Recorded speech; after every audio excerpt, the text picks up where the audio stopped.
So on October 1st, Nigeria will celebrate another Independence Day anniversary. Nigeria will be 64 years as an independent country.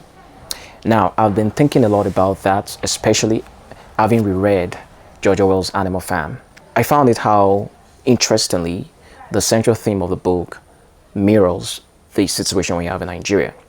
Now, oftentimes when people talk about Animal Farm, they talk about it in a context of how hypocritical the idea of an egalitarian society is as propounded by socialist or communist, you know. But even though Nigeria is not a communist country or a socialist country, one can draw parallels between the book and the situation we have in Nigeria. Of course, in Animal Farm, the animals in Mr. Jones' manor farm staged a rebellion. They staged a revolution and liberated themselves from human oppression. Now, they believed that that liberation was going to usher them into an egalitarian system in which no one animal would be greater than other animals. Unfortunately, that didn't turn out to be the case for them. Now, when Nigeria gained independence in 1960, we had this fancy dream that we're going to be prosperous. Now that we are in charge of our destiny, we were going to rule ourselves, in the right way.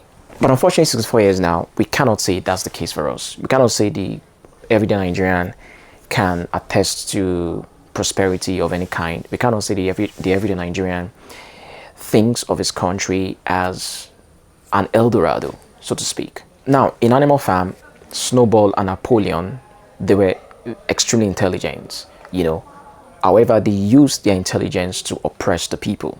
They came up with all these rules, but they themselves repeatedly broke those rules.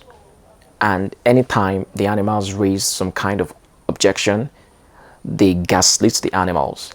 And that has been the case with us in Nigeria. Nigeria is supposed to be a democracy. And yet the political class in Nigeria selectively chooses the parts of the constitution they want to obey. And that's because of their vested interest. The political class in Nigeria has probably done worse in oppressing Nigerians than even the British did. I know that's a very big claim to make. It's very interesting how Nigerians every now and then even quip saying that they wish Nigeria never gained independence in 1960. Nigerians, if you ask a lot of Nigerians, most of them will silently admit to you that they wish Nigeria never gained independence in 1960. That we cannot say Nigeria is better off as an independent country today than we were under colonial rule. Now, this is not an endorsement of colonialism. This is not me saying that we need to go back to colonialism or anything like that. I'm not saying that. I'm just saying Nigeria has been run aground to the point that Nigerians even reminisce about colonialism. It is that bad. It is that bad. And so, if you think about the kind of manipulation Napoleon did in the book, you find that it's the kind of manipulation the political class uses to divide us. They use ethnicity, they use religion to divide us. They've weaponized poverty to oppress us, And so there is a perfect semblance between the political class in Nigeria with the manipulation of Napoleon in Animal Farm. And so I guess the question is, can we say there's anything worth celebrating 64 years after independence?